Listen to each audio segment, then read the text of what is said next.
Querido irmão, querida irmã, chegamos à Semana Santa, a grande semana da nossa fé, em que percorreremos com Jesus os caminhos centrais da sua história e centrais também da história humana. Este domingo, muito popularmente conhecido como Domingo de Ramos, na verdade, chama-se, de forma completa, Domingo de Ramos e da Paixão do Senhor. E o foco principal é justamente nos apresentar a paixão de Jesus Cristo. Essa palavra, muitas vezes utilizada por nós em outros contextos, por que se diz paixão? Paixão significa, na sua raiz etimológica, sofrer com. Quando a gente fala de paixão de Jesus, significa o sofrimento intenso de Jesus que se entrega voluntariamente à morte pela salvação da humanidade e sofre com a humanidade, por amor, todos os dramas, males e feridas da humanidade. O Domingo de Ramos é um estranho momento em que a palavra de Deus nos apresenta duas posturas completamente contraditórias da geração de Jesus, do povo da cidade de Jerusalém. Num primeiro momento, nós lemos o evangelho que narra a chegada de Jesus a Jerusalém, uma chegada triunfante, em que uma grande multidão se reuniu e com ramos de árvores cantou e louvou porque Jesus chegou. A mesma multidão, apenas alguns dias depois, condena Jesus à morte, gritando crucifica-o, crucifica-o, a forma mais humilhante, severa e cruel de morte permitida naquela sociedade. Uma das invenções mais terríveis e horripilantes da humanidade, a morte por crucifixão. Como pode, na mesma semana, na mesma cidade, a mesma pessoa ser aclamada com festa e ser condenada à morte? Qual é o significado? Como pôde se dar essa situação? Vamos entender, porque aqui está uma chave do cristianismo e da própria compreensão da humanidade enquanto tal. A multidão que saudou Jesus no Domingo de Ramos, aplaudiu, cantou, declarou todo o seu amor a Jesus Cristo, e a multidão que depois o condenou à morte, são as duas faces de uma mesma humanidade, duas faces que podem existir até dentro de nós.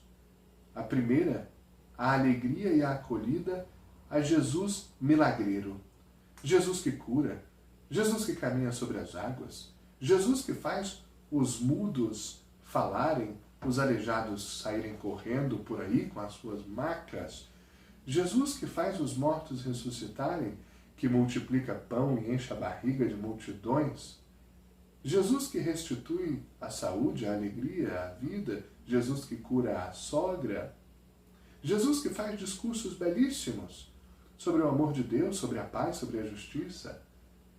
Nesses casos, é muito fácil aplaudir Jesus e fazer festa porque ele chegou. De outro lado, essa multidão não aceita o Jesus que vai contra a corrupção, que vai contra a maldade, que denuncia os esquemas de manipulação e opressão, Jesus que vai contra um sistema tributário injusto, Jesus que afirma que é preciso perdoar até 70 vezes 7, Jesus que manda dar a outra face diante das ofensas, Jesus que diz que é preciso amar os inimigos e fazer o bem aos que nos fazem o mal, Jesus que diz que para chegar a Deus é preciso renunciar a si mesmo, carregar a cruz. Jesus que diz que é preciso amar o próximo independente de como o próximo esteja ou de quem o próximo seja. Jesus que manda abraçar o estrangeiro. Jesus que diz que é preciso morrer para encontrar uma vida nova. Esse Jesus não é aceito pela sua geração. Talvez também não é aceito por nós. Quantas vezes Jesus criticou a sua geração por ser uma geração superficial, dependente de sinais, uma geração mentirosa e muito presa no seu comodismo, uma geração que esperava um Messias político e poderoso que derrubasse um sistema de governo opressor e restabelecesse um reinado de Israel que expulsaria os estrangeiros e teria um trono absoluto. Jesus, de modo algum, é esse Messias. O Domingo de Ramos coloca essas duas opções diante de nós. E Deus nos pede uma resposta. Quem nós somos? Somos os que aplaudem Jesus porque Jesus é útil e cômodo aos nossos desejos? Somos a multidão que manda apedrejar a Deus porque Deus apresenta a verdade? Porque Deus nos pede o sofrimento enquanto peregrinamos neste mundo? Ou somos como João, como Maria, como as santas mulheres, que vão até a cruz, que deixam derramar sobre si o sangue de Jesus e permanecem de pé, arriscando-se a ter o mesmo destino que ele, porque sabiam em quem tinham colocado a sua confiança, porque sabiam quem era aquele homem, como depois declarado pelo centurião romano, este era verdadeiramente o Filho de Deus? É a resposta que este domingo nos pede.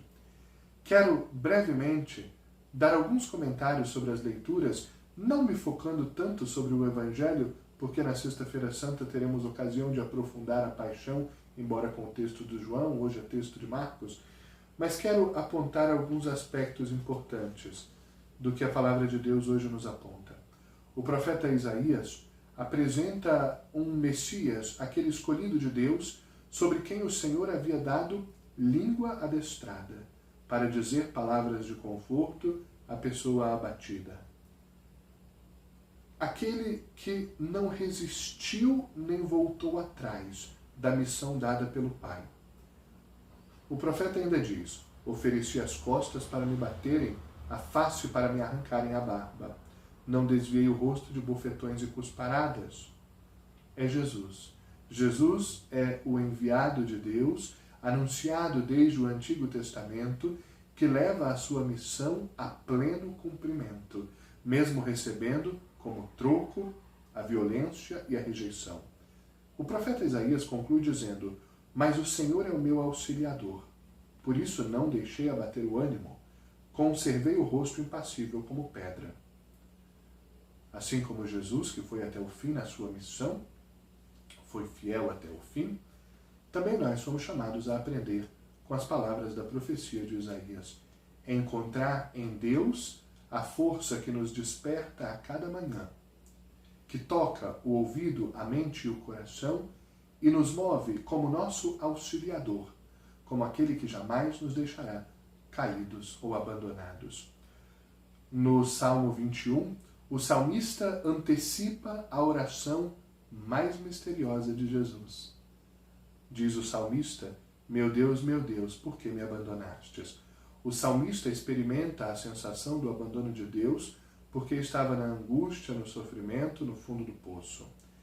Mesmo assim, estando no fundo do poço, o salmista ainda é capaz de rezar: mas anunciarei o vosso nome aos meus irmãos. No meio da assembleia hei de louvar-vos. Glorificai o Senhor e respeitai-o toda a raça de Israel. O salmista é capaz de, na angústia e na dor extrema, ainda chamar ao louvor a Deus, porque Deus supera todo sofrimento e toda dor. Jesus na cruz dirá essas palavras, não como alguém que remete ao salmista, mas como alguém a quem o salmista apontou como profecia. Jesus experimenta o abandono do Pai, a mais misteriosa separação que a humanidade já testemunhou, como se Deus pudesse ter se separado de Deus mesmo. Naturalmente o Pai não abandonou Jesus, mas a sensação de abandono experimentada por Jesus é a imagem de cada ser humano que em todos os tempos se sentiu de algum modo só, perdido, abandonado. A diferença é que Jesus, no seu abandono, gritará depois: Pai, em tuas mãos entrego o meu espírito, dizendo também a nós que em cada sofrimento, dor e ferida nossa, entregando o nosso espírito nas mãos do Pai, encontramos a ressurreição. A segunda leitura traz uma das afirmações mais importantes do cristianismo. É São Paulo que escreve à comunidade cristã de Filipos, na Grécia, e nos fala: Jesus Cristo, tendo condição divina, não fez do ser igual a Deus uma usurpação, mas esvaziou-se a si mesmo, tornando-se igual aos homens.